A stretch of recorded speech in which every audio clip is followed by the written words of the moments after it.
And hello and welcome to World's Sand Project. I'm Shelley Carney and it's time to talk about sand.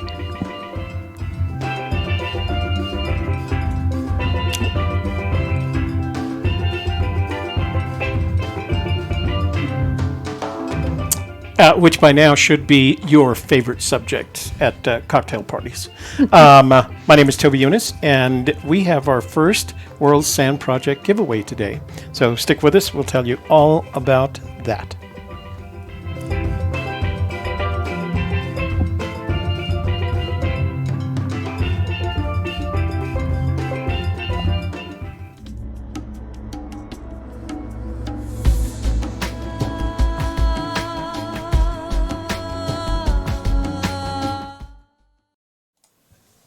So thanks for joining us today. We really appreciate it. We're going to do a little bit of housekeeping. You want towels? Because towels are important when you're going to the beach, and we are going to the beach today. A beautiful, beautiful beach. Make sure that before you leave today's show, you like our video. YouTube likes it when you like our video, as does the state of Hawaii. They will like it if you like our video. Share it with your family, your friends. Wow, I didn't even know you could do that. Do that again. What? Do that. Speak Hawaiian. Mele kaliki maka. You know what we should have got you is a grass, one of those grass dresses. Well, they wouldn't see it anyway. I did like share with your family, your friends, your neighbors, your business associates, the entirety of your social networks, so that we can grow the channel. Because that's muy importante to grow the channel. And then, last but not least, if you're not already a subscriber, please take a moment to click on the subscribe button, and once you see the notifications bell pop up, ring that notifications bell, and that way every time we start a live stream or we schedule a live stream, you'll be immediately informed and in the know. There's nothing better in life than being in the know. Thanks for joining us today. Oh, you got towels, yeah, and have some towels. Bring some towels and being in the know. Share going it with to your the family. Oops, wait a minute. I need to go down here. So the location we're going to be looking at today. Let me make sure I get the. When I change windows over, is Papakolea Beach on they call it the Big Island. It is the island of Hawaii in the state of Hawaii, and it's at the southernmost tip of the United States. So Hawaii being our 49th or 50th? 50th state. You'll see that the latitude is 18 degrees, so that's the southernmost point in the United States, and we're about to visit Alaska that location. before or after? That's what I was asking. Oh. Is Alaska 49 and Hawaii 50, or vice versa? I think Hawaii is 50. Yeah, I think Alaska is 49, Hawaii is 50. Yeah. So we're going to go there today. Arizona was 48. And what's your? Oh, that's right. And I used to live there. So New Mexico was 47. I learned all their history. 1912. We were brought into the United States in the same year, 1912. By Abraham Lincoln, and he had to kind of hide which one he signed first, because everybody's like, who gets to be a state first? Wait, was that us? No, that's not us. Oh, that was North Dakota, South Dakota? Yeah. Oh, okay. Yeah, because Abraham Lincoln wasn't alive in 1912. Oh, you're right. That was, I think, either Calvin Coolidge or... It was a different story. Yeah, different story. But it's okay. Maybe it was the territories. Maybe it was something like that, I'm sure. So we're going to travel... It's been a while since I've had history classes. To Papakolea Beach and on the island of Hawaii, more commonly known as the Big Island, in the state of Hawaii, the United States. And so let me switch over to the full screen. See, Corey Jacobs said both added in the same year. Yeah. So this is the direction we're headed. This is the United States, California, western coast. The globe. And we're going to head out into the middle of the Pacific, into the Hawaiian Islands. Now, all these islands were created as a result of volcanic activity. So the one thing that's really interesting about them is that all their beaches have some influence of that volcanic activity. And this one is special in that way, in that it is a beach that was once a volcanic crater. And so you're going to see that as we go through the imagery. J.K. Pioneer wants to know if he received his sand from the Smoky Mountains. You know what, J.K.? Oops, I can't show it. Let me go full frame. I got it this week. So we do have your sand. I was going to say that we received it.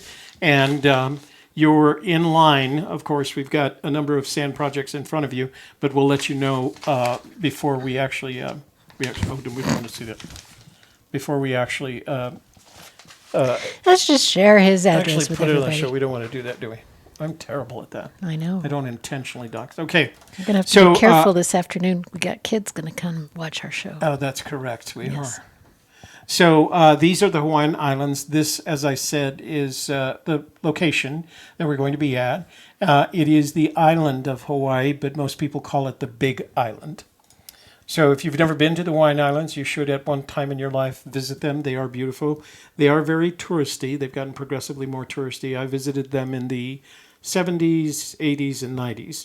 And by the 90s, I realized there was some significant change to that. So we're going to be on the Big Island, the island of Hawaii. You can see one volcano over here, right at on the north side of the island.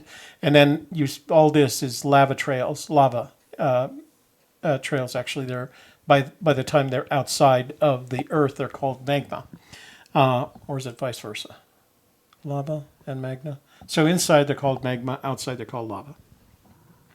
And our green sand beach is right down here towards the tip of the island and that southernmost point that I was talking about. So there you can see right here this round shape, and it actually goes out here.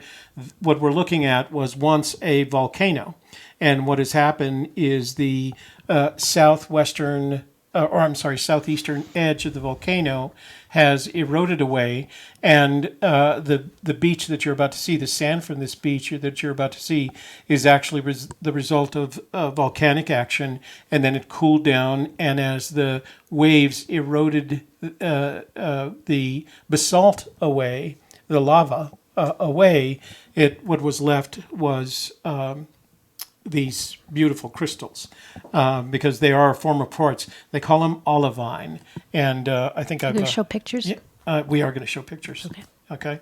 So this is what we're looking at. This is the area that we're looking at. We're going to see some photos. Let's go to photos.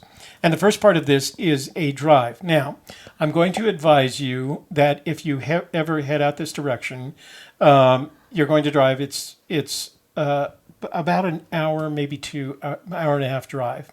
Once you get there, it's rough trails. Once you get close to the beach, it is not a developed area, and you're going to get to a parking lot. The beach is about a 2-mile hike from where you park, but if you have a 4-wheel drive vehicle, you can go over this kind of trail like this and get closer to the beach. What's going to happen is there's going to be a big truck blocking that part of the beach. And it's going to say rides $20, and the impression they're going to give you is that they're official and you have to take them. You don't have to take them.